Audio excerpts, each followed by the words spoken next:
மக்கள்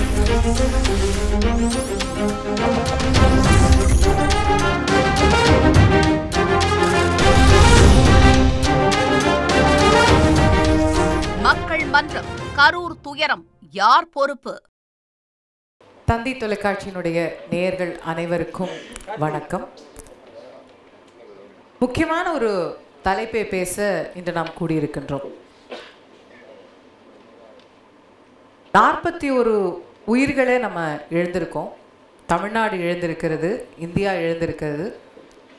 அதற்கு யார் பொறுப்பு என்கிற பெரும் கேள்வி நம் அனைவர் முன்னாலும் இருக்கிறது.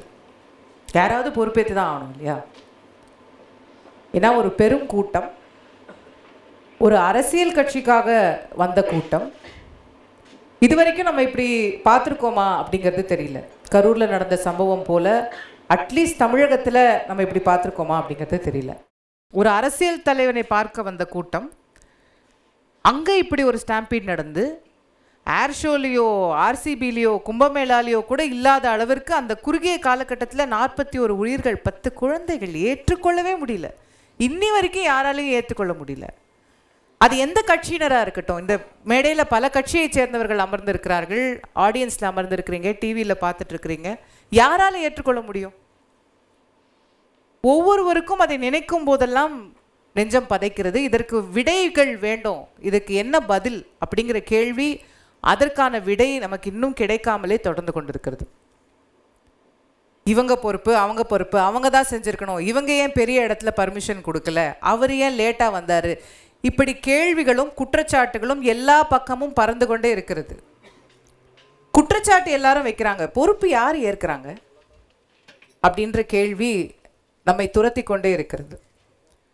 விடை காண முயற்சிக்கலாம். இங்கே வந்திருக்கக்கூடிய 6 பெருமக்களும் ஒவ்வொருத்தரும் ஒரு விதமாக நமக்கு இந்த ஒவ்வொரு பார்வையை எடுத்து வைக்க போகிறாங்க. எப்படியாக இருந்தாலும் இதற்கான ஒரு விடை என்பது கிடைத்தே ஆக வேண்டும்.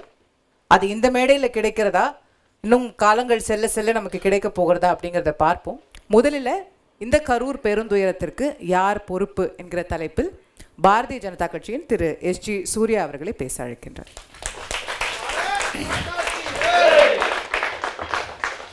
ஆங்கிலத்தில்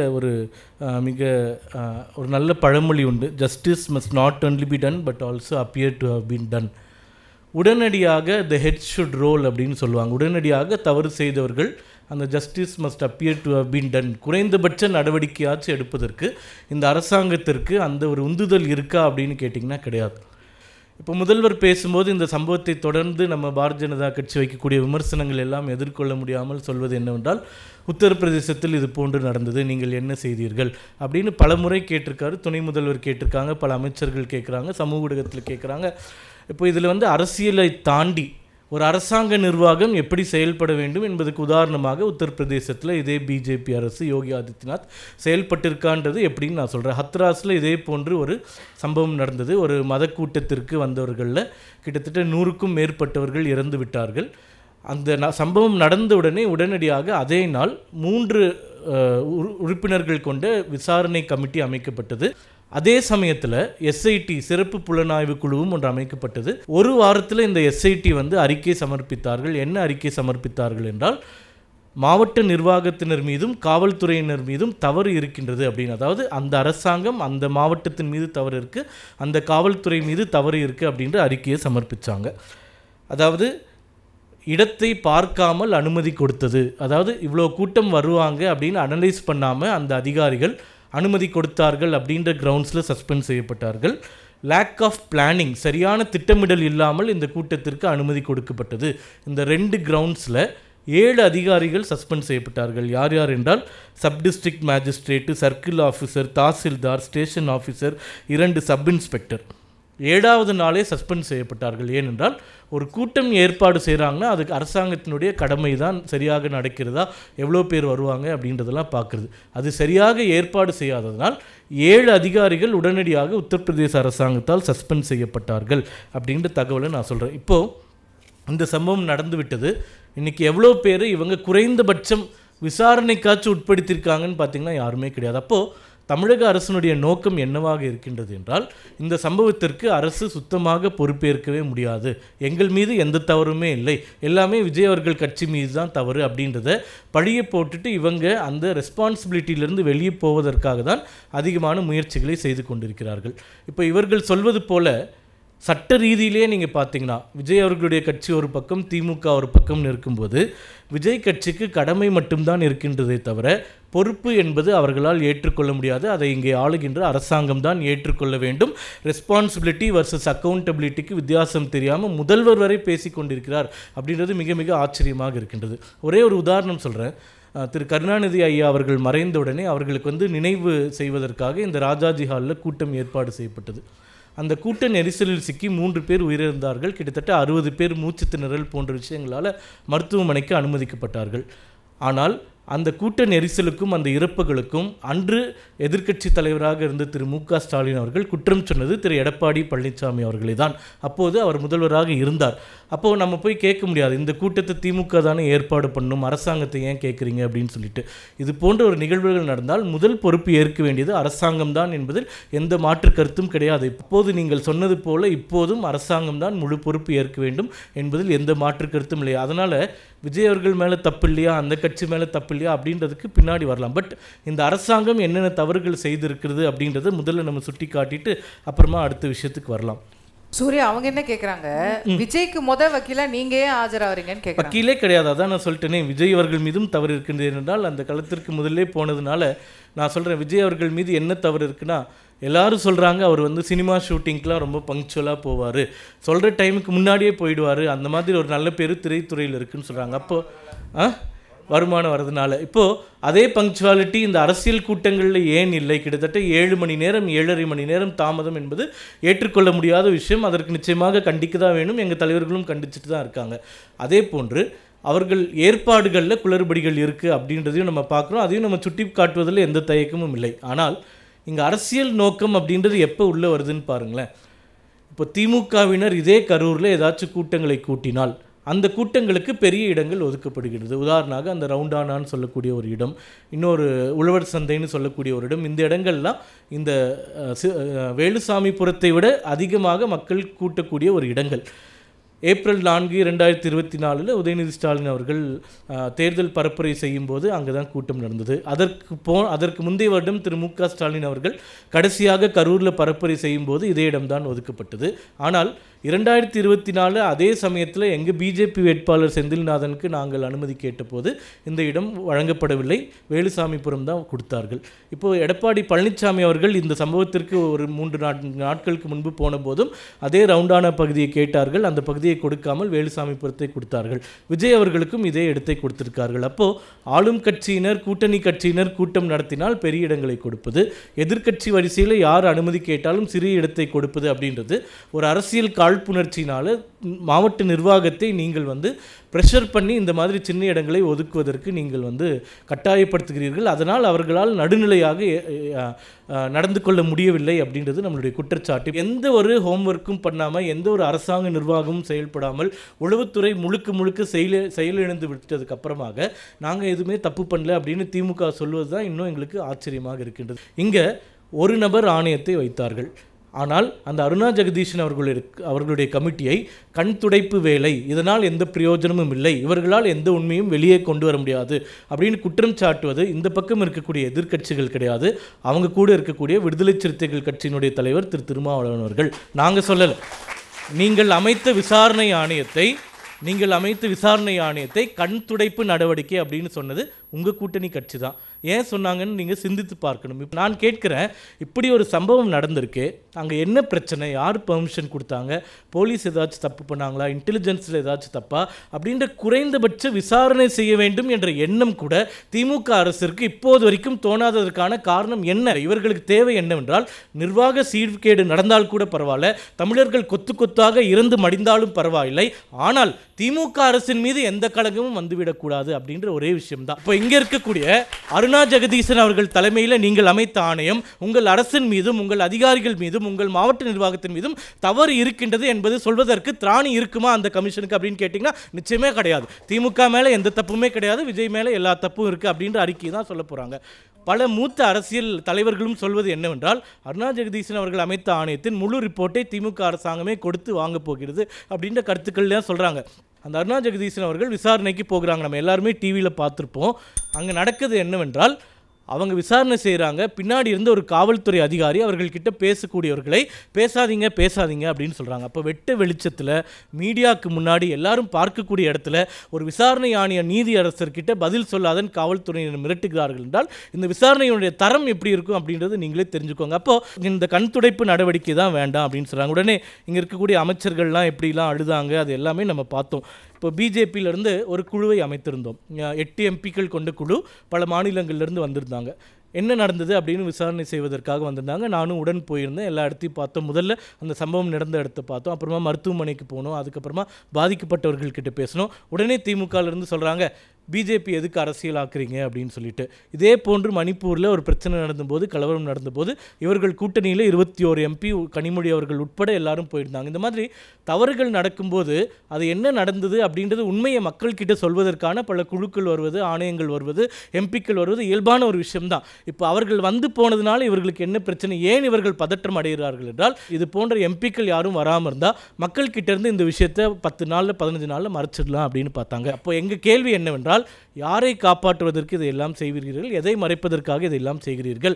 அரசியல் காழ்ப்புணர்ச்சியின் காரணமாக எதிர்க்கட்சியினருக்கு பெரிய இடத்தை கொடுக்க மாட்டோம், சிறிய இடத்தை மட்டுமே கொடுப்போம் என்ற குறுகிய மனப்பான்மையில் இந்த அரசாங்கமும் இந்த அரசாங்க அதிகாரிகளும் அந்த பகுதியினுடைய முன்னாள் அமைச்சர்களும் செயல்பட்ட ஒரே காரணத்தினால்தான் 41 உயிர்கள் பலியாகி இருக்கின்றன. அதற்கான அக்கௌண்டபிலிட்டி, அதற்கான த ஹெட் ஷுட் ரோல் நடவடிக்கைகள் எடுக்கப்பட்டே ஆக வேண்டும். அதை இங்கே இருக்கக்கூடிய திமுக அரசு எடுக்காதே ஆனால் மத்தியில் ஆடக்கூடிய பிரதமர் மோடி அவர்கள் அந்த நடவடிக்கையை எடுத்து இதில் தவறு செய்தவர்களை தண்டனைக்குள் கொண்டு வருகிறார் என்ற உத்தரவாதத்தை தமிழக மக்களுக்கு நான் கொடுக்கிறேன். இது போன்ற சம்பவங்கள் இனிமேல் நடக்கவே நடக்காது என்கிற ரீதியில் மத்திய அரசாங்கம் உள்ளே வந்து இதில் நடவடிக்கை எடுக்கும். அதனால் தமிழக அரசாங்கம் சரியான நடவடிக்கைகள் எடுத்து அந்த தவறுக்கு காரணமான அதிகாரிகளை குறைந்தபட்ச தண்டனையாச்சு கொடுக்க வேண்டும் என்பது நம்மளுடைய கோரிக்கை. நன்றி, வணக்கம். மாநில அரசு செய்யாவிட்டாலும் மத்திய அரசு இதுக்கு கண்டிப்பாக விடை காணும் அப்படிங்கிற உறுதியை அளித்திருக்கிறார். அதற்கு முன்னால் மாநில அரசு என்ன செய்ய போகிறது அப்படிங்கிற கேள்விகள் எழுகிறது. மாநில அரசு தானே முதல் பொறுப்பு, எங்கே எது நடந்தாலும் அரசிற்கு முதல் பொறுப்பு இல்லையா அப்படிங்கிற முக்கியமான கேள்வி எழுப்பியிருக்கிறார். திரு தனியரசு அவர்களை பதிலளிக்க அன்போடு அழைக்கிறேன். கரூர் துயர சம்பவம் உலகத்தில் எங்கும் நடைபெறாத ஒரு துயரம். இந்த துயரத்திற்கு காரணமான கட்சி தமிழக வெற்றிக் கழகம், அதனுடைய தலைவர் நடிகர் விஜய். ஏற்கனவே எங்களுடைய பாரதிய ஜனதா கட்சியினுடைய மூத்த தலைவர் மென்மையானவர், நேர்மையானவர். ஆனாலும் விஜயை ஆதரிப்பதில் நெறி தவறி தன் கருத்துக்களை பதிவு செய்து குற்றமற்ற அரசை குற்றம் சாட்டி அமர்ந்திருக்கிற சூர்யா அவர்கள் எந்த சட்டம் அல்லது எந்த விதி அல்லது எந்த நிபந்தனையையும் விஜய் கடைபிடிக்கவில்லை, அந்த கட்சி கடைபிடிக்கவில்லை.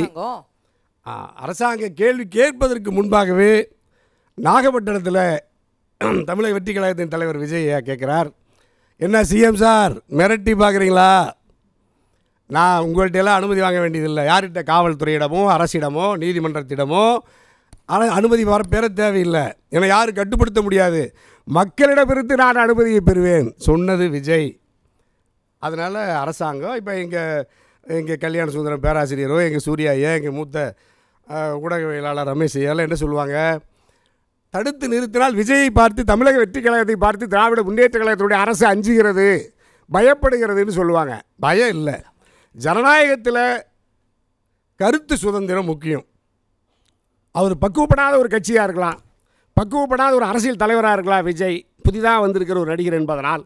ஆனாலும் எதிர்க்கட்சிகளுடைய விமர்சனத்திற்கு இரையாகிவிடக்கூடாது என்பதற்காக ஜனநாயகத்தினுடைய எல்லா கதவுகளையும் திறந்து ஒரு பொறுப்புள்ள முதலமைச்சராக திராவிட முன்னேற்ற கழகத்தினுடைய திராவிட மாடல் ஆட்சியை நடத்தி கொண்டிருக்கிற தமிழ்நாட்டினுடைய முதலமைச்சர் மாண்புமிகு மு.க. ஸ்டாலின் அவர்கள் இந்த தமிழக வெற்றி கழகத்திற்கு விஜய்க்கு தாராளமாக அனுமதியை தந்தார்.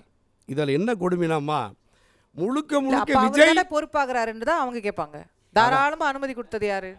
அதான் அதனுடைய விளைவு தான். ஆனால் நாங்கள் சொன்னோம், எங்கள் சூர்யா ஐயா, எங்கள் வெற்றி உண்டான ஐயாவோ, எங்கள் செந்தில் வேலையா, தனியரசு, எங்கள் நம்ம நெறியாளர் அம்மாலாம் நம்ம சொன்னோம், இது விதிக்கு புறம்பா கட்டுக்கு அடங்காமல் தமிழக வெற்றி கழகத்தினுடைய நிகழ்ச்சிகளுக்கு தமிழ்நாடு அரசு அனுமதி கொடுக்கக்கூடாதுன்னு சொன்னோம். தனியரசு சொன்னேன், எல்லா நிகழ்ச்சியிலும் கடுமையாக கண்டித்தோம். யார் இந்த அதிகாரத்தை விஜய்க்கு தந்தான்னு சொன்னாங்க. விஜய் கட்சிக்காரர் சொல்கிறாங்க, எங்களுக்கு பாரதிய ஜனதா கட்சி ஐயா மோடியும் அமித்ஷாவும் உள்துறை எங்கள் கையில் இருக்குது, இந்த ஸ்டாலினால், இந்த முதலமைச்சரால், இந்த அரசால் எங்களை கட்டுப்படுத்த முடியாது சொல்கிறது யார்? தமிழக வெற்றி கழகம் சொல்லுது. அப்போ இப்போ சூர்யா ஐயா சொல்கிறார்ல, எங்கள் சூர்யா ஐயா சொல்கிறார்ல, எங்கள் அருணா ஜெகதீஷ் நம்ம நீதியரசர் நம்ம அறிக்கையை நாங்கள் ஏற்க மாட்டோம், ஒரு நபர் ஆணையத்தை ஏற்க மாட்டோம், இந்த எங்கள் எஸ்ஐடியை எங்கள் நீதியரசர் ஐயாவே சொன்னாலும் ஏற்க மாட்டோம், எங்களுடைய கமலாலயத்தில் இருக்கிற சிபிஐ மத்திய பாஜக மோடி ஐயாவுடைய அரசுடைய விசாரணை முகமை வந்தால் நாங்கள் ஏற்போம்னு சொல்கிறாங்க. உங்கள் சிபிஐ வந்தால் என்ன அறிக்கை தரும்? உடனே செந்தில் பாலாஜி தான் எல்லாத்துக்கும் காரணம்னு சொல்ல போகிறீங்க. அதான உங்கள் ஆசை. அது உங்கள் உடனே தமிழ்நாட்டினுடைய காவல்துறை, தமிழ்நாட்டினுடைய அரசாங்கம், திமுக இதைத்தான் சொல்ல போகிறீங்க. ஆகவே உங்கள் சிபிஐயே பாரதிய ஜனதா கட்சியினுடைய ஒரு கிளை அலுவலகம்னு பொதுமக்கள் பேசுகிறாங்க, தனியரசு சொல்லலை. ஏன்னா நீங்கள் உங்கள் வருமான வரித்துறையோ, உங்கள் அமலாக்க பிரிவோ, உங்கள் மத்திய குற்றப்புலனாய்வு பிரிவோ, தேர்தல் ஆணையமோ இப்போ யார் கட்டுப்பாட்டில் இருக்குது? முழுக்க பாரதிய ஜனதா கட்சியினுடைய எங்கள் ஐயா அமித்ஷா ஐயா கட்டுப்பாட்டில் இருக்குது. அப்போ எங்கள் விஜய் யார் கட்டுப்பாட்டில் இருக்கார்? அமித்ஷா ஐயா கட்டுப்பாட்டில் இருக்கார். அந்த சாலையில் அவ்வளவு பெரிய வண்டி, அவர் ஒரு 50 கிலோ 45 கிலோ 50 கிலோ இருக்கிற ஒரு முதியவர் விஜய் வர்றாரு. அவ்வளவு பெரிய வண்டி, பஸ்ஸு, அவ்வளவு பெரிய ஏசி, தனி விமானம், 100 பவுன்சர், எங்கள் மோடி ஐயா கொடுத்து இஜெட் பிரிவெல்லாம் பெரிய பெரிய பாதுகாப்பு அதிகாரிகள். ஒரு 50 கிலோ இருக்கிற ஒரு முதியவருக்கு இவ்வளோ பாதுகாப்பு. என்னுடைய தாய்நாட்டினுடைய மக்கள், அப்பாவி மக்கள், லட்சக்கணக்கான பேர் அல்லது ஆயிரக்கணக்கான பேர் அந்த மண்ணில் 7 மணி நேரம் 8 மணி நேரம் குழந்தைகள், தாய்மார்கள், பெரியவர்கள், முதியவர்களெல்லாம் குடிக்க தண்ணீர் இல்லை, உணவில்லை, கொளுத்துற வெயில், நடு தெருவில் நிற்கிறான் என் தமிழை. அப்படியே மகிழ்ச்சியாக ஆரவாரித்து ஆர்ப்பரித்து வருகிறார் விஜய். இந்த விஜய் பெரிய பெரிய சக்திமான்னு சொல்லி சினிமாவில் பார்க்குறோம். இராணுவத்தை வெற்றி பெறுவார், எந்த காவல்துறை இருந்தாலும் வெற்றி பெறுவார், கஷ்டப்படுகிற எல்லா மக்களுக்கும் விரைந்து போய் நீதியை பெற்று தருவார். திரைப்படத்தில் அந்த பஸ்ஸுக்கும் கீழே நிற்கிறதுக்கு 10-20 அடி இருக்கும். மேலே என்ன கீழே அப்படியே துடித்து குழந்தை சாகுது, துடிக்க பெண்கள் உயிரை விடுறாங்க. பக்கத்தில் மேலே அண்ணாமலை நம்ம ஆதவர்ஜினாவும் விஜயும் பாட்டு எப்படி தெரியுங்களா? 10 ரூபா பாட்டிலுக்கு பாலாஜி 3 முறை ரைமிங்கில் பாடுறாரு. கீழே மக்கள் கதறா தண்ணின்னு. இந்த சூப்பர்மேன் விஜய் அங்கேருந்து இந்த கூட்டத்துக்குள்ளே எட்டி குதித்து உயிருக்கு போடுறாரு. 41 பேர் உயிரை காப்பாற்றாமல் அந்த சம்பவம் ஏதோ நடக்குதுங்கிறது உணர்ந்து தண்ணி பாட்டில் மொத்தமாக நீங்கள் வீசினது எவ்வளோன்னு பார்த்தீங்கன்னா 3 பாட்டில் அப்படி வீசுறதுக்கு எவ்வளோ தயங்கி வீசுகிற அந்த பாட்டில் ஒன்றும் 10 ரூபா 30 ரூபா தண்ணி பாட்டில் அந்த உயிருக்கு போடுற தன்னுடைய கட்சி தொண்டனுக்கு அதை தர்றதுக்கே கஷ்டப்பட்டு மனம் வராத ஒரு தலைவனை இல்லைம்மா. நம்ம எல்லாம் அந்த 10 ரூபாய்க்கு அந்த தண்ணி பாட்டில் போடுறதுக்கே அந்த பையன் தயங்கி இவர் தான் நாட்டினுடைய அடுத்த முதலமைச்சராமா. எங்கள் மோடி ஐயா, எங்கள் எடப்பாடி ஐயா, அமித்ஷா ஐயா எல்லாம் அந்த பல்லக்கில் வச்சு அந்த தம்பி தூக்கிட்டு வர்றாங்க. ஏதோ தமிழ்நாட்டின் முதலமைச்சர் வந்து விட்டார், இப்படியெல்லாம் ஏழை மக்களை ரட்சிக்க வருகிறார். இவர் எல்லா இறைவன்களிலோட பெரியவர். நபிகளை விட, இயேசுபிரானை விட, ராமரை விட, முருகனை விட, விநாயகரை விட, காளியாத்தா மாரியாத்தாலை விட சக்தி வாய்ந்தவர் வந்து விட்டார் அப்படின்னு சொல்லி இந்த பாம்பர அப்பாவி மக்களை ஏமாற்றுவதற்கு ஒரு இந்த நடிகரை கொண்டு வந்து களத்தில் நிறுத்துகிறாங்க. 6.5 கோடி வாக்காளர்கள், தமிழ்நாட்டினுடைய 8 கோடி மக்கள் இந்த அறியாமையில் உலகமே நம்மை அவமானமாக பார்க்குது. வேகமாக ஓடி போய் வீட்டில் படுத்துக்கிட்டு 3 நாள் கழித்து 15 முறை ரிகல்ஸ் பார்த்துட்டு 1 நிமிஷம் அந்த பையன் பேசுகிறதுக்கு கஷ்டப்பட்டு அந்த பையன் பேசுகிறான். சரி, இவர் போய் வீட்டில் படுத்துக்கிட்டார், ஒழிஞ்சுக்கிட்டார்ல விஜய். அடுத்த முதலமைச்சர் ஒழிஞ்சு தலைமுறை ஆகிட்டார். பொதுச் செயலாளர் ஒரு மிகப்பெரிய வீரன் இருந்தார். பல்வேறு பல்கலைக்கழகங்களை பட்டம் பெற்று மக்களுக்காகவே தொண்டு செய்து பழுத்த பல ஒருத்தர் இருந்தார், புஷி ஆனந்த்னு பேர். இப்போ அவர் எங்கேயா இருக்கார்? அவரை காணோம். மிகப்பெரிய ஆங்கிலம், தமிழ், பெரிய பல்கலைக்கழகங்களுக்கெல்லாம் துணைவேந்தராக இருந்தார். சொல்கிறாங்கல்ல, நாட்டை நேசிக்கிறவரா. அது என்ன ஆனந்த், என்ன ஆனந்தமாக விசிக்கு வந்தார். ஆதவர்ஜினா அந்த பையன் இப்போ எங்கே? 7 அடி 90 கிலோ. ஒரு சம்பவம் நடந்துச்சு, ஆளை காணா ஓடி போயிட்டேன். மிகப்பெரிய IRS அதிகாரி, பெரிய நாட்டில் IPS IAS IRS மிகப்பெரிய ஆலோசகர் இருந்தார். 10 நாள் கழித்து நேற்று வந்து 2 மணி நேரம் பூனை குட்டியாட்டு மியான்னு பேசிட்டு ஆளை காணாம். ராஜ்மோகனில் இருக்கார் பாவம், அவர்லாம் பாவம், அவர் விஜயை பார்த்ததே இல்லை. எங்கள் லயோலமணி அவங்களாம் கேட்டில் நின்னாலே போலீஸ்காரரை விரட்டி விட்டுருவாங்க. யாருமே பார்க்காத மனிதர்களுடைய தொடர்பு இல்லாத ஒரே தலைவர் உலகத்திலேயே இவர் தலைவர்னு சொல்கிற இந்த காட்டு கூட்டம் இருக்குல்ல, தமிழர் கூட்டம், இதுதான் தமிழ்நாட்டுக்கு இந்தியாவுக்கு அவமானம், மனித கூட்டத்துக்கே அவமானம். ஆனால் இவரை கொண்டுட்டு வந்து முதலமைச்சராக்கிறதுல எங்கள் எடப்பாடி ஐயா தினமும் சந்தோஷமாக பேசுகிறார். அந்த ஒரு கொடியை ஆட்டுறாங்க, விஜய் கொடியை. அரூரில் இங்கே எடப்பாடி ஐயா வாழ்க்கையில் அப்படி மகிழ்ச்சி அடைஞ்சதே இல்லை. ஆகா விஜய் கொடி ஒன்று வந்துருச்சு, நான் தான் அடுத்த முதலமைச்சருங்கிறார். எங்கள் மோடி ஐயாவும் அமித்ஷா ஐயாவும் 100 ஆண்டு பழமையான கட்சி. இந்த ஜோசப் பிசைவல்லினா தமிழ்நாட்டில் நம்ம டெபாசிட் வாங்க முடியாதுன்னு நினச்சி 3 பேர் ஒட்டுமொத்த பாஜகவும் விஜயை தோல் சுமந்துக்கிட்டு வருதில்ல, இதை விட அவமான உலகத்தில் வேறு எதாவது இருக்கா? 41 பேர் படுகொலைக்கு காரணமான ஒரே குற்றவாளி A1 அக்யூஸ்டு விஜய் என்பதை நாடே சொல்லுது. ஏன் நீங்கள் அமித்ஷா ஐயா சொல்கிறாரு பயப்படுறீங்க? உடனே வழக்கு பதிவு பண்ணுங்கள். A1 Vijay, A2 ஆதவர்ஜனா, A3 Arunraj, இப்படியே புஷி ஆனந்த்னு நீங்கள் ஒரு 10 பேர் போட்டுருங்க. இந்த கட்சி 2026 தேர்தல் ஓட்டு கேட்டவே வராது. இவங்களுக்கு ஜாமீன் கிடைக்கிறதுக்கே ஒரு வருஷம் ஆகுது. இப்போ இத்தனைக்கு பிறகு நேற்று போய் மறுபடியும் காவல்துறை தலைவர்கிட்ட ஐயா எனக்கு கரூர் போகிறதுக்கு மறுபடியும் அனுமதி கொடுங்கன்னு கேட்குறாங்க. இப்போ எங்கள் சூர்யா ஏபி இப்போ எங்கள் நயினார் ஐயா சொல்லிட்டார், பாஜக தலைவர், ஐயையோ விஜய் கரூருக்கு போக வேண்டாம், போனால் மறுபடியும் அவர் உயிருக்கு ஆபத்துங்கிறாங்க. ஒரு மனிதர் வெளியே வந்தாலே உயிருக்கு ஆபத்துனா அப்புறம் அவர் மக்கள் அவரை என்ன நினைக்கிறாங்க? மனித இனத்துக்கு சமூகத்துக்கு விரோதின்னு நினைக்கிறாங்க. அப்போ நீங்கள் அவர் வெளியே வந்தால் சட்டம் ஒழுங்கு பாதிக்கும், பொது அமைதி பாதிக்கும், மனிதர்களுடைய உயிருக்கு உத்தரவாதம் இல்லை. அப்படின்னா நீங்கள் என்ன செய்யணும்? மத்திய அரசாங்கம் மாநில அரசாங்கமும் விஜயை சிறையில் நிரந்தரமாக வாழ்நாளெல்லாம் வச்சுருக்கணும், உயிர் இருக்கிற வரைக்கும் வச்சுருக்கணும். அப்போ தான் தமிழ்நாட்டு மக்கள் நிம்மதியாக இருப்பாங்க, மனிதர்கள் நிம்மதியாக இருக்க முடியும் என்பதனால் ஜனநாயகம் சட்டத்தின் ஆட்சியை நடத்துகிற திராவிட முன்னேற்ற கழகத்தினுடைய எங்கள் மாண்புமிகு முதல்வர் ஸ்டாலின் ஐயா அவர்களே 41 பேர் பலி உயிர் பலிக்கு காரணமான தமிழக வெற்றி கழகத்தை உடனே தடை செய்து நடவடிக்கை எடுத்து விஜயை முதல் குற்றவாளியாக அறிவித்து கைது செய்து சிறையில் அடைக்குமாறு நம்முடைய மக்கள் மன்றத்தின் மூலமாக கோடிக்கணக்கான மானுட சமூகத்தினர் வேண்டுகோளை வைத்து வாய்ப்புக்கு நன்றி பாராட்டி நிறைவு செய்கிறேன். நன்றி, வணக்கம். நன்றி அண்ணன் தனியரசு அவர்களே. ஒரே குற்றவாளி முதல் குற்றவாளி திரு விஜய் தான் அப்படின்னு ரொம்ப காட்டமான தன்னுடைய விமர்சனங்களை முன்வைத்திருக்கின்றார். அடுத்ததாக இந்த கரூர் துயரத்திற்கு யார் பொறுப்பு என்று தன்னுடைய பார்வையை பதிவு செய்ய மூத்த பத்திரிகையாளர் திரு ரமேஷ் அவர்களை அன்போடு அழைக்கிறேன்.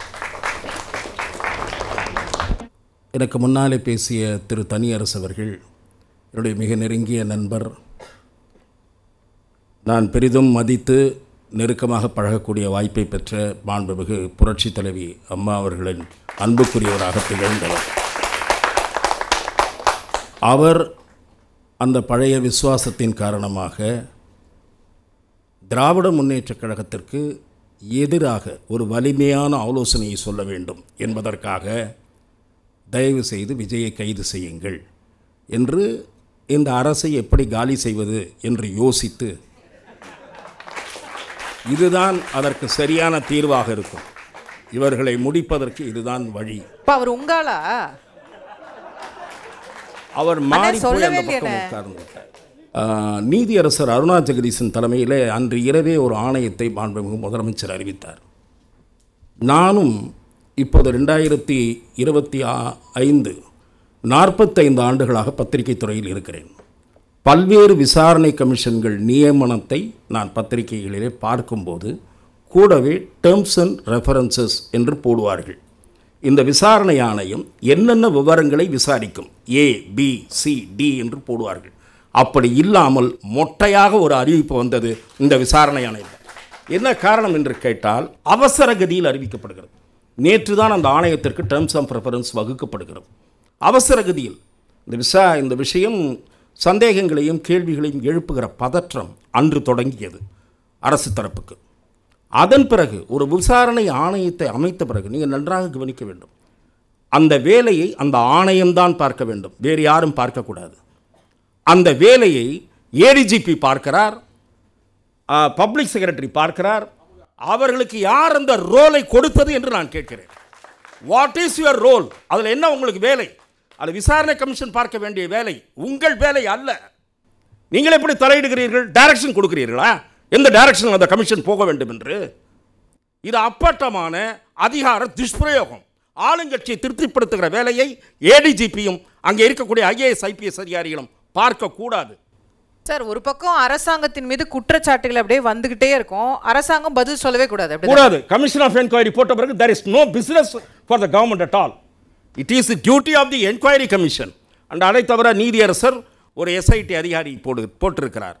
அங்கே பாதிக்கப்பட்ட மிக முக்கியமான விஷயம், நாங்கள் எங்களுடைய பத்திரிகை சார்பில் பிரதிநிதி போனார், பலருடன் நேரில் போய்விட்டு பேசி வந்தவர்களுக்கு சொல்லுகிறேன், இறந்தவர்கள், உயிரை பலி கொடுத்தவர்கள், அவர்களுடைய குடும்பத்தைச் சேர்ந்தவர்கள், விஜய் அண்ணா மீது எந்த தப்பும் இல்லை. அவர்கள் சொல்லுகிறார்கள். நீங்கள் என்ன சொல்ல போகிறீர்கள்? அதற்கு ரசிகர்கள் சார், ரசிகர்கள் என்ற மனநிலையில் இருந்தாலும் அந்த குடும்பத்திலிருந்து ஒரு உயிரை கொடுத்திருக்கிறார்கள். அவர்கள் பல கேள்விகளையும் சந்தேகங்களையும் எழுப்புகிறார்கள்.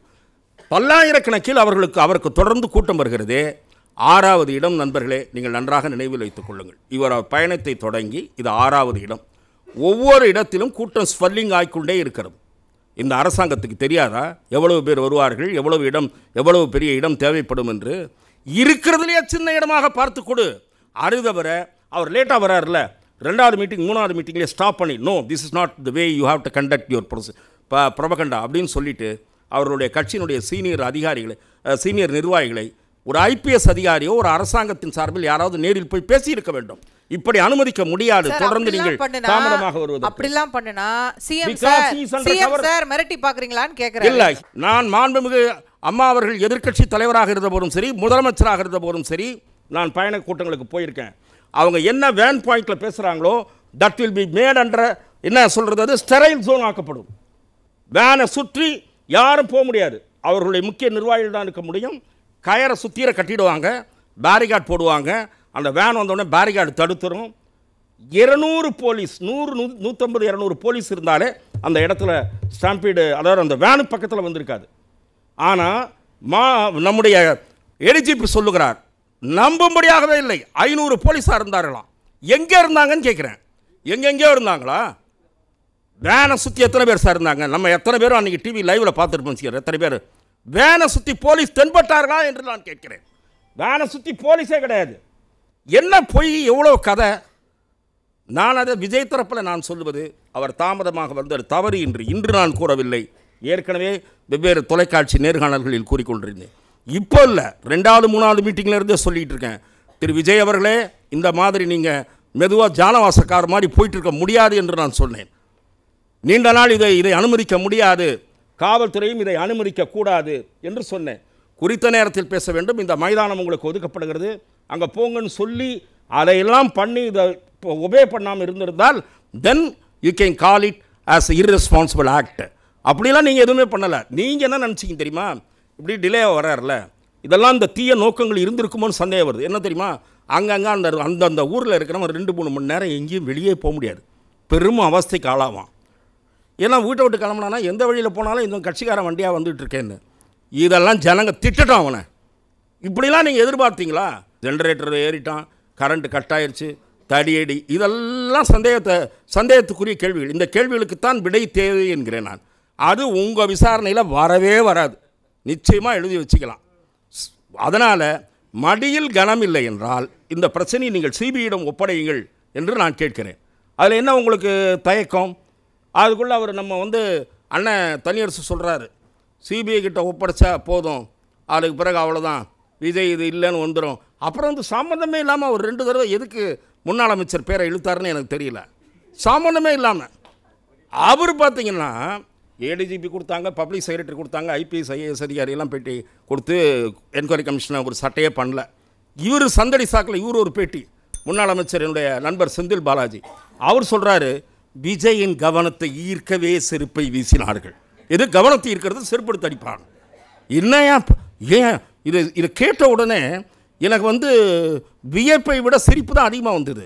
இப்படியா ஒரு பிரபலமான ஒருத்தர் சுற்றிற ஆள்லாம் இருக்கான், செருப்படுத்து அடிச்சாராம் அவர் கவனத்தை ஈர்க்கிறதுக்கு. சார் பக்கத்துல மயங்கி விடுறாங்க சார், ஏதாவது பண்ணி என்ன செருப்படுத்து அடிப்பாங்களா சார்? சார்னு கத்துவானா இன்னும் 10 பேர் சேர்ந்து. ஆகவே இதெல்லாம் நல்ல ஸ்கிரிப்டை எழுதுகிறாங்க. என்கொயரி கமிஷன் எப்படி போகணுன்றதுக்கு ஒரு ஸ்கிரிப்டை எழுதிட்டு இருக்காங்க. ஆனால் people will not follow in that line. என்ன பண்ணிட்டாங்க, இப்போது ஒவ்வொரு கட்சியாக போகிறாங்க, ஆதரவாக குரல் கொடுக்குறாங்க. எந்த ஒரு எதிர்க்கட்சியும், பொறுப்பான எதிர்க்கட்சியும் செய்ய வேண்டிய வேலையைத்தான் பாரதிய ஜனதா கட்சியும் அதிமுக பொதுச் செயலாளர் முன்னாள் முதலமைச்சரும் செய்தார்களே தவிர அது அவர்களுக்கு அரசியல் ரீதியாக ஆதாயமாக முடியலாம். அந்த முடியுமோ என்ற கலக்கம் இப்போ திமுகவுக்கு வந்திருக்கிறது.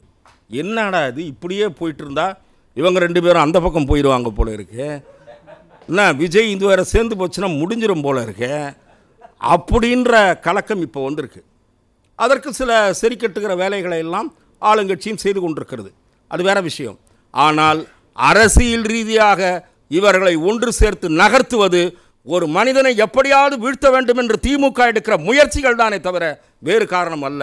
This case should be transferred to CBI for a fair probe. நீங்கள் இது அரசியலை மாற்றுறீங்களான்னு கேட்டிங்கன்னா அந்த நான் என்ன சொல்கிறேன், ஒரு வலுவான மோசமான எதிரியை வீழ்த்துவதற்கு அவர்களோடு சேர்ந்தால்தான் சரியாக வருமோ என்ற சிந்தனை விஜய்க்கு தோன்றலாம். ஆகவே அந்த வகையில் திராவிட முன்னேற்றக் கழகம் அந்த வகையிலும் தனது பதற்றத்தின் மூலம் அப்படி ஒரு வாய்ப்பையும் உருவாக்கி இருக்கிறது.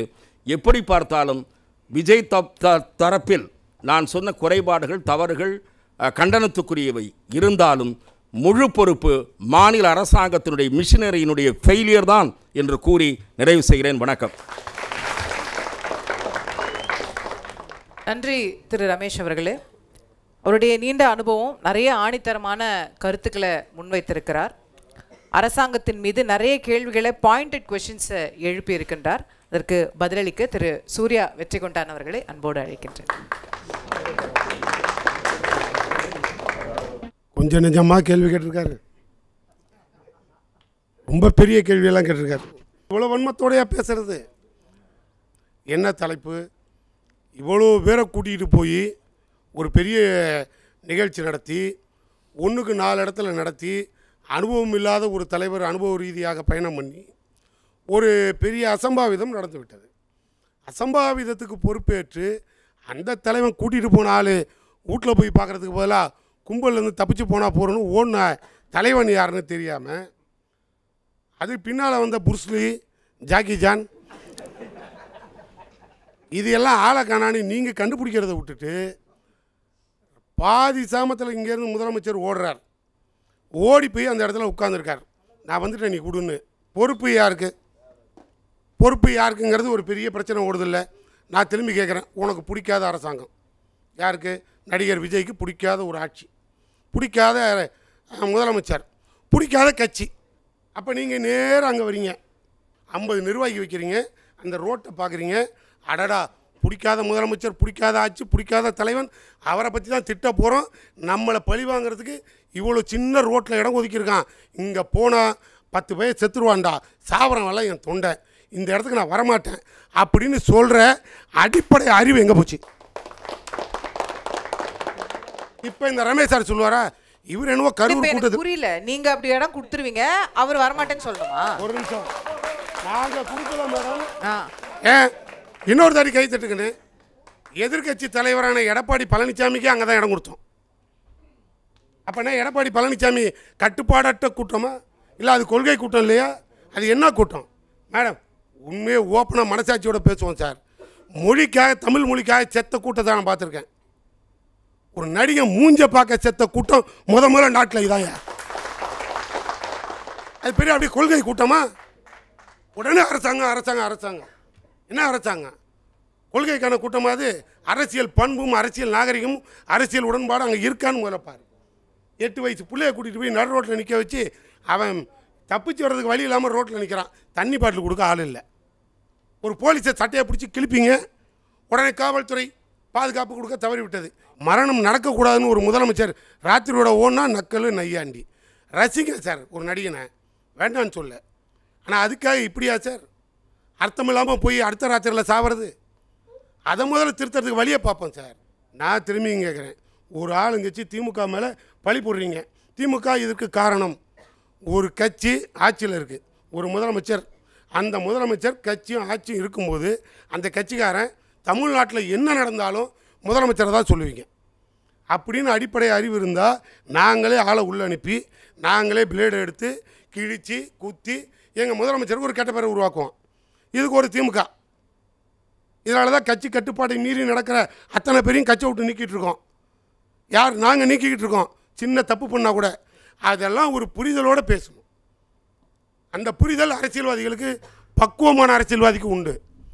அந்த கட் அவுட்டில் பால் ஊற்றிட்டு அந்த பால் ஊற்றினவன் செத்தா கூட அவன் வீட்டுக்கு போகாமல் படுத்துருக்கான் பார், அந்த நடிகனுக்கு அதெல்லாம் தெரியாது சார். நடிகனுக்கு தெரியாது. அண்ணா இதை யாருமே திமுக ஏதோ சதி செய்து இதெல்லாம் செய்யுதுன்னு யாருமே சொல்லலண்ணா. பாருங்க, அவர் பேசுனா பிஜேபி பேசுனா அவர் பேசுனா அரசாங்கம் தப்பு பண்ணி விட்டது ரவுடிகள். சார் நான் கேட்கிறேன், பொறுப்பு இல்லையா? நான் கேட்கிறேன் மேடம், ஒரு செந்தில் பாலாஜி இந்த இடத்துல பேசும்போது மக்கள் கை தட்டுறான்னா செந்தில் பாலாஜி உள்ளே கொண்டு போய் வச்சு இது காரணம் செந்தில் பாலாஜி ஃப்ரேம் பண்ணணும். அப்படியே இந்த பக்கம் யாருமே யார் இல்லைன்னு சொன்னது. இந்த பக்கம் யாரும் அப்படி சொல்லல. இவர் எதை வச்சு சொன்னார்? இவர் சொன்ன உடனே அப்படியே அவர் கோடிட்டு காட்டினார். தெரியும் மேடம், சுற்றி வளைச்செல்லாம் பேச வேணாம், நியாயத்தை பேசுவோம். நாங்கள் என்ன பிரதமர் மோடி மாதிரி சட்ட திருத்த மசோதா கொண்டு வந்துட்டு விவசாய சட்ட திருத்த மசோதாவில் 600 பேர் செத்ததுக்கப்புறம் மோடி மன்னிப்பு கேட்டு மசோதா வாபஸ் வாங்கிட்டார். இந்த 600 பேர் குடும்ப தாலி எடுத்து ரோட்டில் நின்றுது. இதுக்கு சூர்யா பதில் சொல்லுவாரா? விஜயை அரசியல்வாதியாக மாற்று, அரசியலுக்கு பக்குவப்பட்ட தலைவனாக கூட்டிகிட்டு வா ரோட்டுக்கு. பண்ணையார் மாதிரி பண்ணை வீட்டில் படுத்துக்கிட்டு அம்பேத்கரையும் பெரியாரையும் அட்டப்படத்தில் பார்த்துட்டு நான் ஒரு அரசியல்வாதி, நான் தான் உன்னை ஆள தகுதி உள்ளவன் அப்படின்னு சொன்னால், பெரியார் பிறந்த நாளைக்கு கூட பெரியார் படத்தை கொண்டாந்து வீட்டில் வைடா, நான் வாசல்லே பூ போடுறேன். அரசியல்வாதி இதான் அரசியல், தமிழ்நாட்டோட அரசியல். நாங்கள் அதெல்லாம் இல்லை சார். அப்பாவும் அம்மாவும் செத்த ஒரு பிள்ளைக்கு நாதியே கிடையாது. ஆனால் தமிழ்நாடு முதலமைச்சர் மாதம் 2000 ரூபா ஸ்கீம் போட்டு கொடுக்குறாரு. இறப்புங்கிறது ஒரு அரசியல்வாதியாக நடந்திருந்தால் அந்த இடத்துல இறப்புகள் தடுக்கப்பட்டிருக்கும். ஆனால் அவர் அரசியல்வாதியாக வரல, நடிகனாக வந்தார். பஸ்ஸை ஓட்டிகிட்டு வரார். பஸ்ஸில் ஒரு பால்கனியை கட்டி வச்சுருக்கார். இந்த பால்கனியில் ஏறி ஊர்வலம் போகிறார். நடந்து வண்டி வருது, பக்கத்தில் 2 பைக்காரன் உளுந்து அடிபட்டு ரோட்டில் கிடக்கிறான். அந்த பஸ்ஸு நிற்காமல் வருது. அந்த பைக்கில் வந்தவன் ஓன் தம்பி, ஓ அண்ணன். இந்த கூட்டத்தில் எவ்வளோ கோபம் வரும்? இவரோட அண்ணன், இவருக்கு எவ்வளோ கோபம் வரும்? இதுதான் சார் பிரச்சனைங்க. இப்போ ரொம்ப கேட்குறீங்களே, சிபிஐ கொடுங்க. ஏன் கேஸு சிபிஐக்கு போகும், ஆனால் விஜய் பிஜேபிக்கு போவார். அவ்வளோதான் சார். இதுக்கு எதுக்கு ஆள் பிடிக்கிறதுக்கு எதுக்கு ஒரு சிபிஐ? அதுதான் இந்தியா முழுக்க பண்ணுறீங்கல்ல. இங்கே என்னப்போ உங்களுக்கு அவசியம்? இதில் ஐயா எடப்பாடியார் அவர் எதை பற்றியும் கவலைப்படாமல் நான் பேசி கொண்டு இருக்கிறேன். அங்கே தாவேக்கா கொடி பறக்கிறது, கூட்டணி உறுதியாகிறது. எனக்கு பின்னால் அண்ணன் கல்யாண சுந்தரம் பேசுவார், அவரே பதில் சொல்லட்டும். விஜய் போய் மைக்கை பிடிச்சி பேசின முதல் வார்த்தை என்ன தெரியுமா? ஆளுகின்ற ஆண்ட 2 திராவிட கட்சிகளுக்கு எதிராக நான் வருகிறேன்னு சொல்லவே கிடையாது. போட்டியே திமுக விசஸ் தாவேக்கா, டிவிகே டிஎம்கே, இதாயா போட்டி. இதை தவிர வேறு அரசியல் கட்சிக்கே வேலை இல்லைன்னாரு. எடப்பாடியை அரசியல்வாதியாக அட்லீஸ்ட் மதிக்காத ஒரே தலைவன் விஜய். எங்கேயா ஒரு இடத்துல கல்யாண சுந்தரம் இல்லைன்னு சொல்லுங்கள். விஜய் பேசின அத்தனை பேச்சும். இப்படி ஒரு அரசியல்வாதிக்கு பின்னால் இத்தனை வருஷம் அனுபவம் உள்ள ஒரு எடப்பாடி பழனிசாமியும் போய் கொடை பிடிக்கணும்னு என்ன தேவை சொல்லு? இவர் என்ன விஜய் என்ன போப்பாண்டவரா? அப்படியே பார்த்தவொன்னே வைப்ரேஷன் ஏறுறதுக்கு. சார், முதல்ல நீ அரசியல்வாதியாக மாறு, நடிகன் பதவியை தூக்கி மூலையில் போடு, அரசியல்வாதியாக வா. ஒரு சந்தேக கேஸ்லையா நீ உள்ளே போயிருக்கான்னு காட்டு, உள்ளே பார்ப்போம். ஒரே ஒரு நாள் தமிழக முதலமைச்சர் எதிர்கட்சியாக இருக்கும்போது அப்படியே இந்த குற்றம்னோடனே தூக்கி போட்டுட்டு இங்கேருந்து இன்றைக்கி இருக்க முதலமைச்சர் கமிஷனர் ஆஃபீஸ் போனார். நான் வந்துட்டேன், என்னை எங்கேயே உட்கார வையினார். குற்றம் உள்ள நெஞ்சு குறுக்குறுக்குது மேடம், குற்றம் உள்ள நெஞ்சு குறுக்குறுக்குது. நம்ம கூட்டிகிட்டு போய் அனுபவம் இல்லாமல் 50 பேரை கொண்டுட்டோமே, வயிறு எரியுது. அந்த வயிற்றெரிச்சல் எல்லாருக்கும் உண்டு, எங்களுக்கும் உண்டு, நாங்கள் மறுக்கவே இல்லை. ஆனால் உரிய பாதுகாப்பை தமிழக அரசு தொடர்ந்து கொடுத்தது. ஏன் இதில் என்ன உங்களுக்கு டவுட்டு? அவர் கேட்குறார், உடனடியாக எஸ்பியை ஏன் சஸ்பெண்ட் பண்ணல? நீங்கள் பண்ணுங்கள், யார் வேணான்னா அதுக்கு தானே கமிஷன். எதுக்கு தனிநபர் ஜெகதீசனோட கமிஷன் போடுது. அந்த கட்சிக்காரன் ஒருத்தன் போடுறான், அந்த அம்மா நீதியரசர்னு தெரியாமல் ஐஏஎஸ் அதிகாரின்னு போடுறான். என்னடா அரசியல் கட்சியாது? ஒரு விஜய் பின்னால் கூட்டணிக்காக தேசிய கட்சி பிஜேபி ஒரு பக்கம் கொடை பிடிக்குது, நான் உன்னை காப்பாற்றுறேன் வந்துரு. அந்த பக்கம் அதிமுக ஒன்றும் இல்லை, கொடி பறக்குது, நான் ஒன்னோடய வந்துட்டேன். விட்டுட்டு போன 4 பேரை முதல்ல சேருங்க சார். பாதுகாப்பை பற்றியெல்லாம் நீங்கள் யாரும் பேசாதீங்க. ஆளாக்கின தலைவிக்கே உங்கள் கட்சியில் பாதுகாப்பு இல்லை.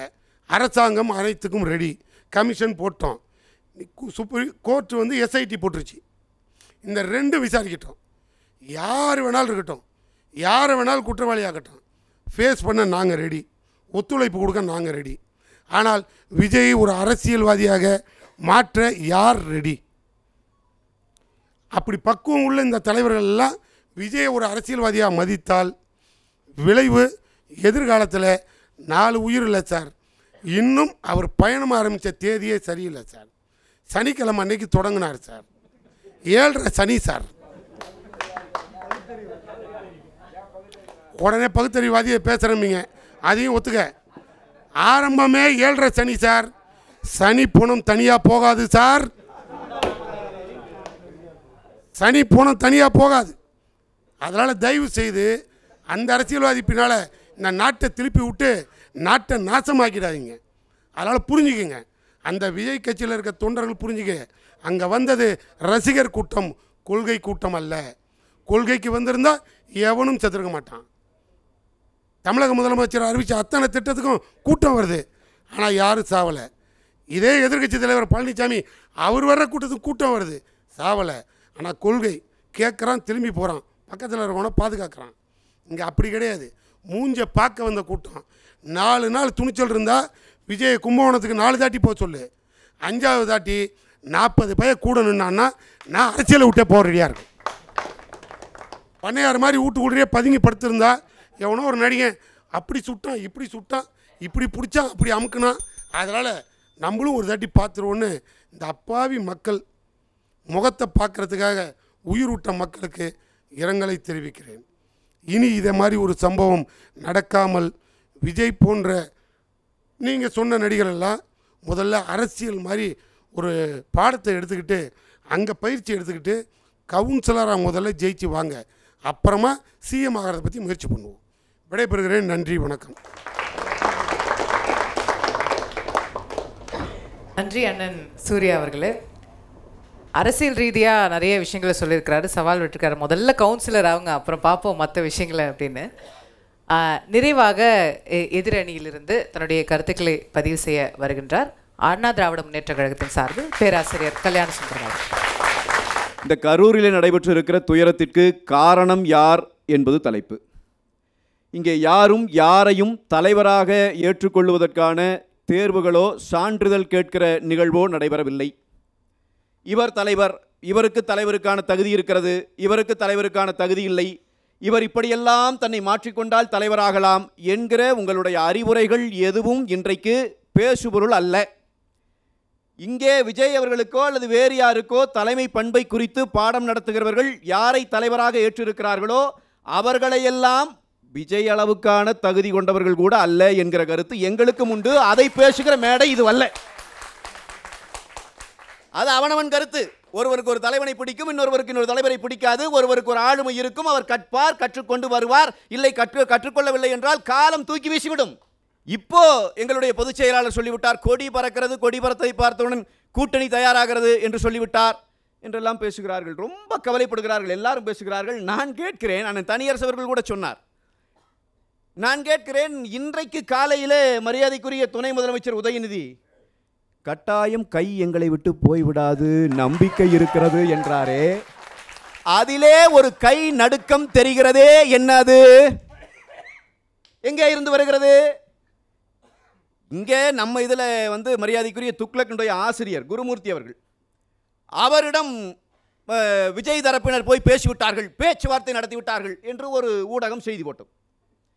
பின்னால் சில பேர் எல்லாம் செய்திகளை கொண்டு வந்தார்கள். அவர் அளவில் பேட்டி கொடுத்தார், நான் சந்திக்கவில்லை, அப்படி ஒரு சந்திப்பு நடைபெறவில்லை என்று சொன்னார். அவர் மறுத்துவிட்டார், அவர் சந்தித்த ஆதாரங்களும் இல்லை, ஆனாலும் செய்தி போட்டார்கள். நான் கேட்கிறேன், சம்பவம் நடந்த அடுத்த நாளே ராகுல் காந்தி பேசினாரே, என்ன பேசினார் என்று இன்றைக்கு வரைக்கும் ஒருவருமே சொல்ல மறுக்கிறீர்களே, இது என்ன ரகசியம்?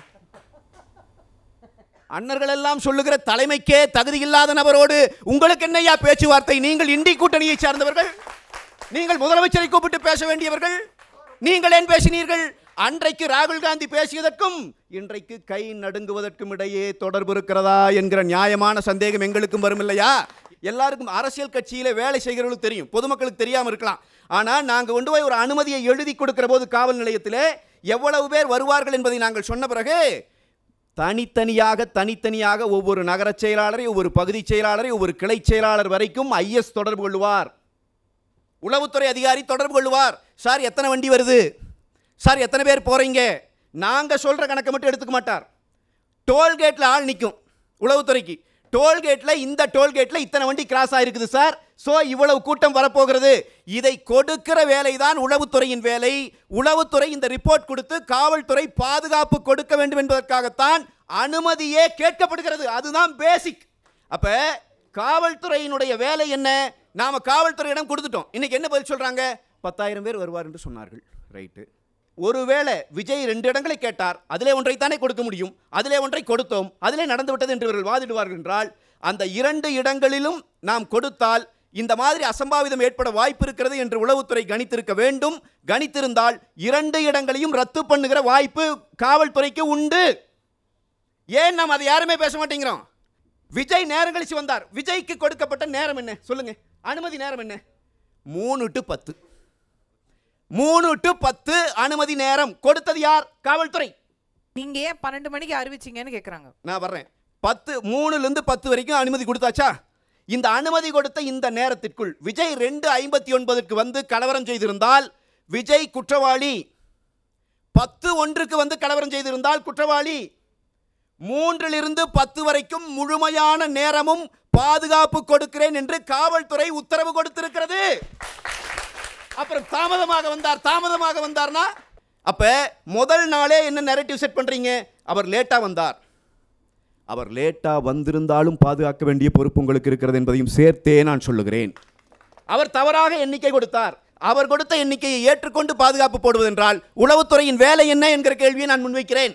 சார் நான் XRY நான் விஜய் நீங்க இவ்வளோத்தையும் ஃபோர்ஸி பண்ணி அவங்க இன்னும் கடுமையான கட்டுப்பாடுகள் அங்கே விஜய் மேல போட்டிருந்தாங்கன்னா ஆஹா எதிர்கட்சிகளை நசுக்குகிறார்கள் கிளம்பிடுவீங்க. இதுதான் ஒரு சரியான கேள்விங்கம்மா. இது தொடர்ச்சி அப்படி பண்றாங்க. நான் உங்களுக்கு கேட்குறேன், விஜய் வந்துட்டு இருக்கார், இவங்களுக்கு தெரிஞ்சிருச்சு காவல்துறைக்கு, அவங்களே சொல்றாங்க, அவங்க தரப்புலேயே சொல்றாங்க, கூட்டம் அதிகமாயிட்டு இருக்குது, தாங்க முடியல, மிகப்பெரிய பிரச்சனையாகுது, குடிக்க தண்ணி இல்லை, பாட்டில் இல்லை, எல்லாம் சொல்றீங்கல்ல, போலீஸ்க்கு தெரிஞ்சிருச்சுல்ல.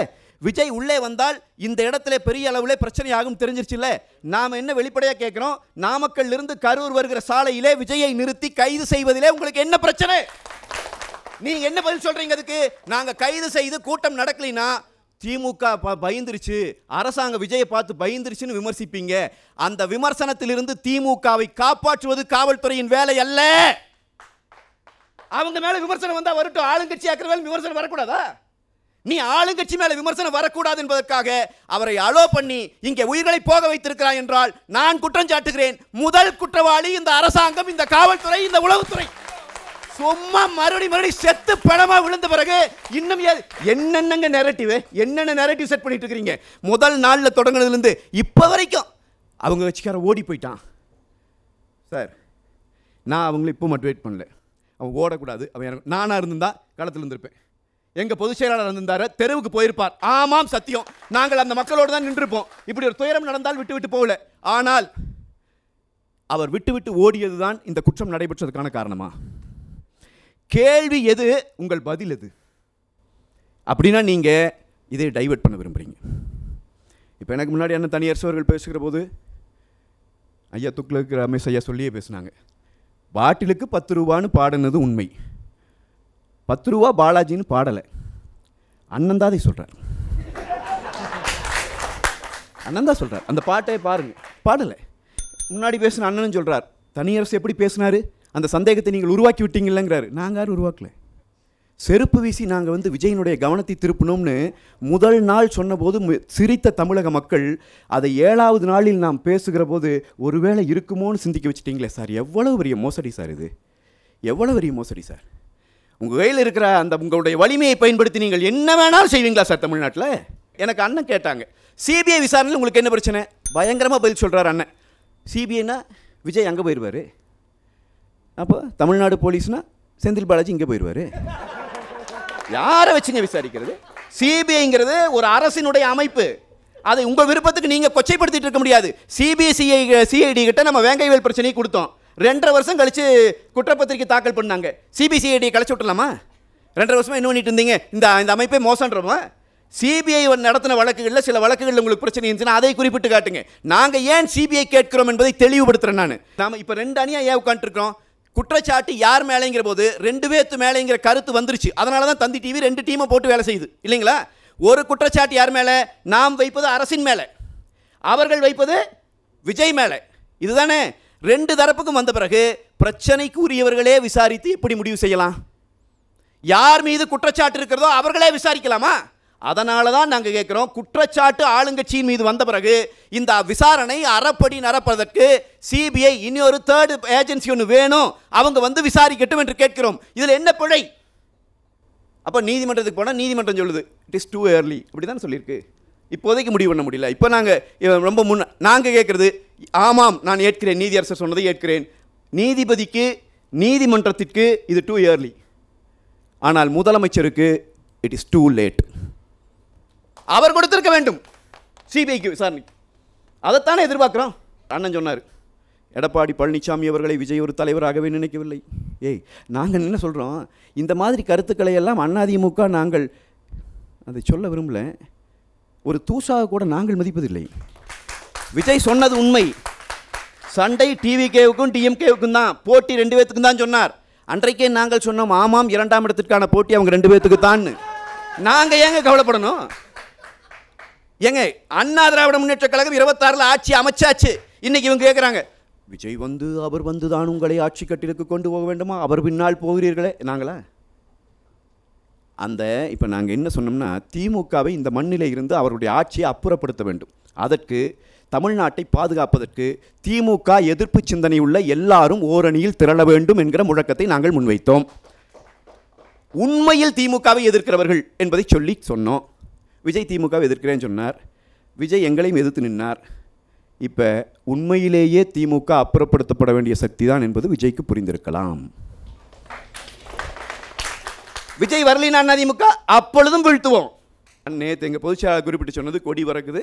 திமுக இன்னைக்கு செய்து கொண்டிருக்கிற வேலை திமுக எதிர்ப்பு சக்திகளை ஓரணியில் திரட்டி கொண்டிருக்கிறது என்பதைத்தான் சொன்னார். இதை இன்றைக்கு சொல்லவில்லை, மதுரை மாநாட்டிலேயே சொன்னார். ஸ்டாலின் அவர்களே, உங்கள் கட்சியை காப்பாற்றிக் கொள்ளுங்கள் என்று அவர் அன்றைக்கு எச்சரிக்கை கொடுத்த போதே இவர்கள் விழித்துக் கொண்டிருக்க வேண்டும். இன்றைக்கும் இந்த தவறை செய்திருக்கிறார்கள். நான் மீண்டும் சொல்லுகிறேன், ஒரு குற்றம் நடைபெற்று விட்ட பிறகு அங்கே பார், அங்கே நடக்கவில்லையா, இங்கே பார், இங்கே நடக்கவில்லையா, இதை பார், அதை, அது வல்ல பேச்சு. வெளிப்படையான மரணங்கள் நடந்திருக்கிறது. 2 கேள்வி இருக்கிறது, 2 தரப்பின் மீது குற்றச்சாட்டு இருக்கிறது. இந்த 2 தரப்பும் இல்லாத இன்னொரு புது அமைப்பு விசாரிக்க வேண்டும் என்பது இருக்கிறது. இதை தாண்டி சூழ்ச்சி குறித்தான, அங்கே ஒரு சூழ்ச்சி நடந்ததா என்பது குறித்தான கருத்து மக்களிடம் வந்திருக்கிறது. அந்த கருத்துக்கு நேர்மையாக மக்களுக்கு பதிலளிக்க வேண்டிய பொறுப்பு அரசாங்கத்திற்கு இருக்கிறது. இன்றைக்கு வரைக்கும் உளவுத்துறை, காவல்துறை, அரசு நிர்வாகம் அத்தனையும் தோற்று போய்விட்ட பிறகும் அதை குறித்து ஏற்றுக்கொள்ளாமல் விஜய்க்கு தகுதி இல்லை என்று பேசிக் கொண்டிருப்பது இதையெல்லாம் திசை திருப்புகிற வேலை. எனவே மறைந்த 41 உயிர்களினுடைய ஆன்மா இதை ஏற்றுக்கொண்டு பேசிக்கொண்டே தெரிந்தால் நம்மை மன்னிக்காது என்பதை எச்சரித்து விடைபெறுகிறேன். நன்றி, வணக்கம்.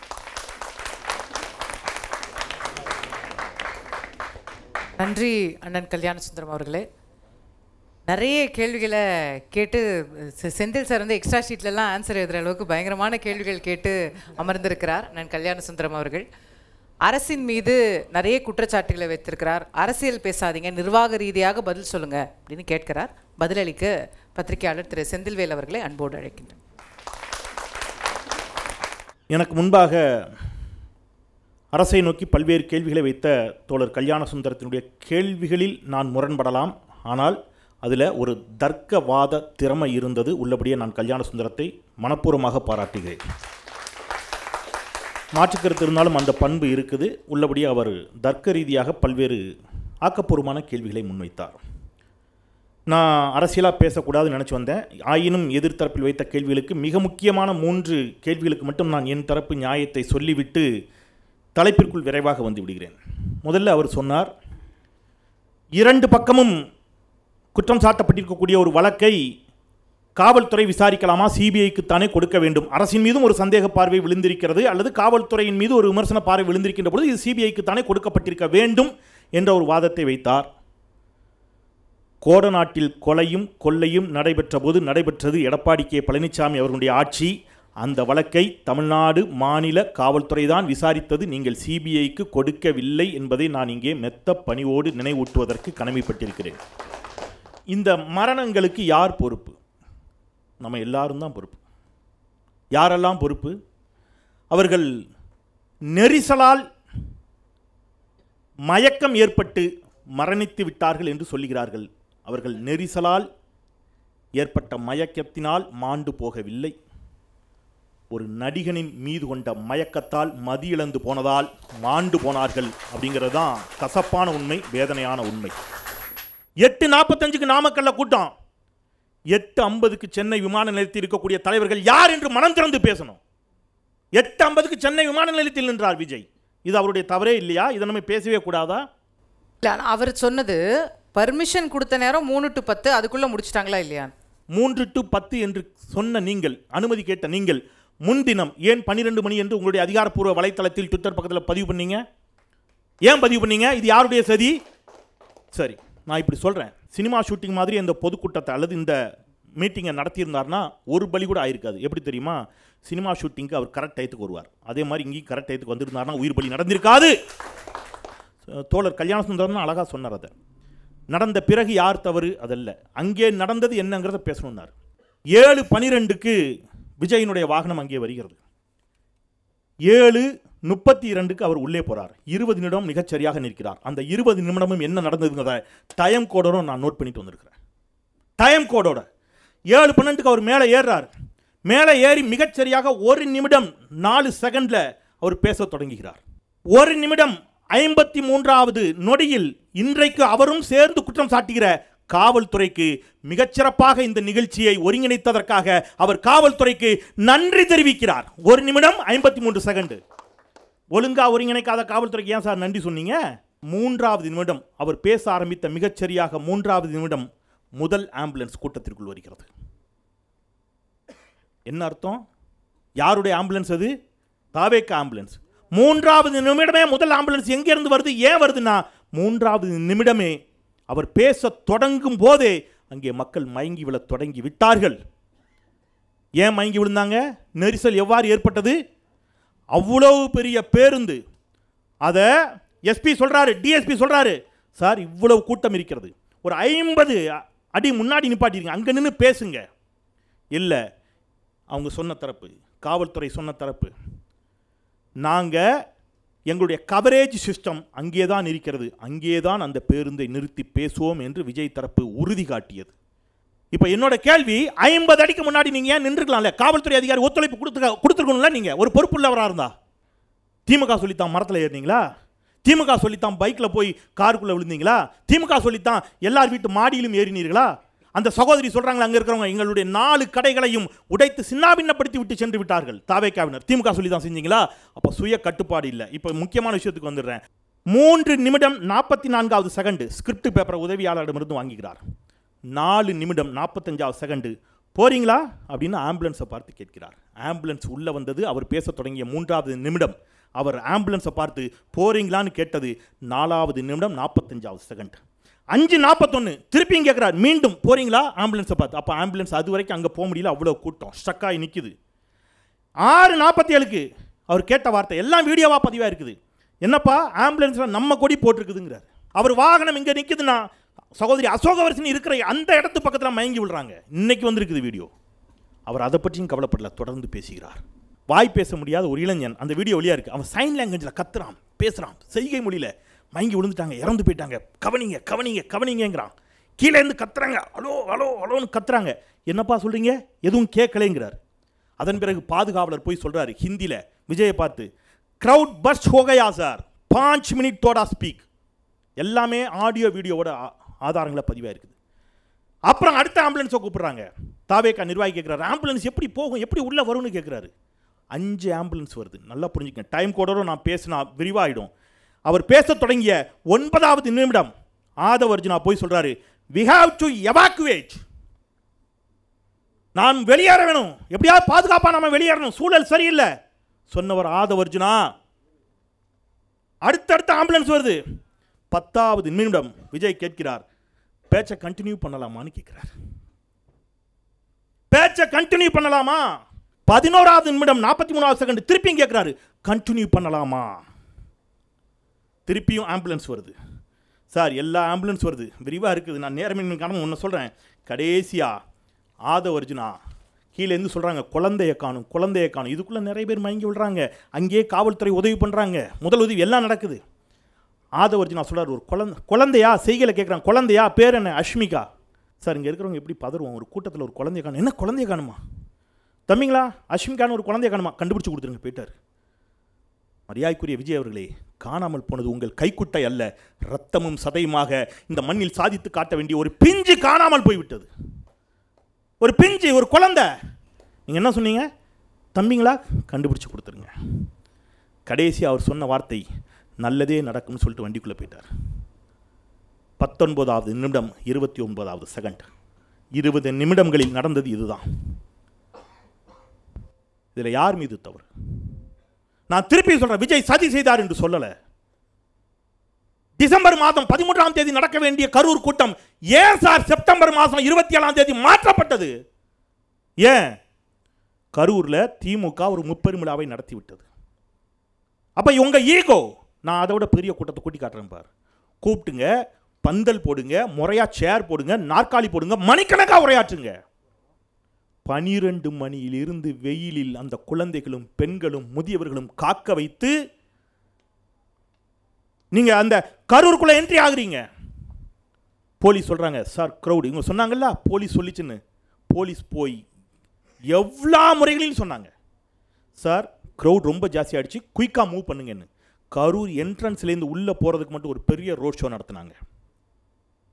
இதை விட முக்கியமாக சொல்கிறேன், சகோதரர் துக்ளக் ரமேஷ் பேசுகின்ற பொழுது சொன்னார், மேடம் ஜெயலலிதா மேடம் வருகின்ற பொழுது கயிறு கட்டி நிறுத்தி இருப்பார்கள், அந்த பேரிகார்டெலாம் போட்டிருப்பாங்க. ஆமாம், உண்மை.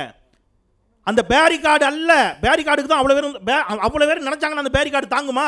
மேடம் ஜெயலலிதாவை பார்க்கணும், ஜெயலலிதாவை பார்க்கணும்னு அத்தனை அதிமுக தொண்டர்களும் அடிச்சுட்டு உடச்சிட்டு ஓடினாங்கன்னா என்ன பண்ணுவீங்க? பேரிகார்டு இல்லை சார், அதிமுக தொண்டருடைய அந்த கட்டுப்பாடான உணர்வு அங்கே அவங்க நிப்பாட்டுச்சு, பேரிகார்டு நிப்பாட்டல. இங்கே என்ன நடந்துச்சு தெரியுமா? கரூரில் அந்த ரவுண்டானா இருக்குது, இடதுபுறம் போக வேண்டிய விஜயினுடைய பேருந்து வலதுபுறம் ராங் ரூட்டில் இறக்குறாரு. இடதுபுறம் எல்லாம் வீடியோ இருக்கு, இடதுபுறம் கயிறு கட்டி நிறுத்தி வைத்திருக்கிறார்கள். அந்த மக்கள் கயிறை தள்ளிவிட்டு, காவல்துறையினரை தள்ளிவிட்டு வேகமாக வலது பக்கம் ஓடி வராங்க. ஏன் சார் ஓடி வந்தாங்க?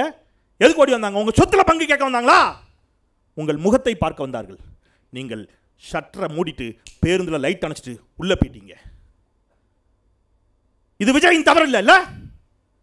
அப்ப அங்க இருந்த மக்கள் அவருடைய முகத்தை பார்க்க முடியாம காரணத்தினால திருப்பி பேருந்துக்கு பின்னாடியே ஓடி வரான். இன்னும் கொஞ்சம் கூட்டம் ஏறுது. எதுக்கு கூட்டம் ஏறுது? விஜயின் முகத்தை பார்ப்பதற்காக. அந்த முகத்தை நீங்க அங்கேயே காட்டியிருந்தீங்க, நான் அங்கேயே நின்றுப்பான்ல. உளவுத்துறையினுடைய தோல்வி நம்ம நாட்டில் தான் சார். ஒரு நடிகன் மீட்டிங் போட்டு தவறான அவருடைய புரிதலால் 41 பேர் செத்ததுக்கு அரசும் உளவுத்துறையும் காரணம் என்று சொல்ல தெரிந்த நம்மால் பெஹல்காம்ல எல்லையில் இந்தியர்கள் பயங்கரவாதிகளால் கொல்லப்பட்டதற்கு உளவுத்துறை தோல்வின்னு சொல்ல மாட்டோம். உங்களுடைய அதிகார போதை, உங்களுடைய கூட்டம் சேர்க்கும் போதை, அவன் உங்க பின்னாடி ஓடி வர்றதை பார்க்குற அந்த போதை, அதிகார பசி, உங்களுடைய ஆணவத்திற்கு நாங்கள் எங்கள் குழந்தைகளையும் பிஞ்சுகளையும் அப்பாவி சகோதர சகோதரிகளையும் இழந்திருக்கிறோம். திருவாளர் விஜய் அவர்களை நீங்கள் லைட்டை போட்டு அப்படி ஆஃப் பண்ணுறீங்க, அப்படின்னு அப்படி சிரிக்கிறீங்க. லைட்டை போட்டு எந்த தலைவன் செய்வான் இதை?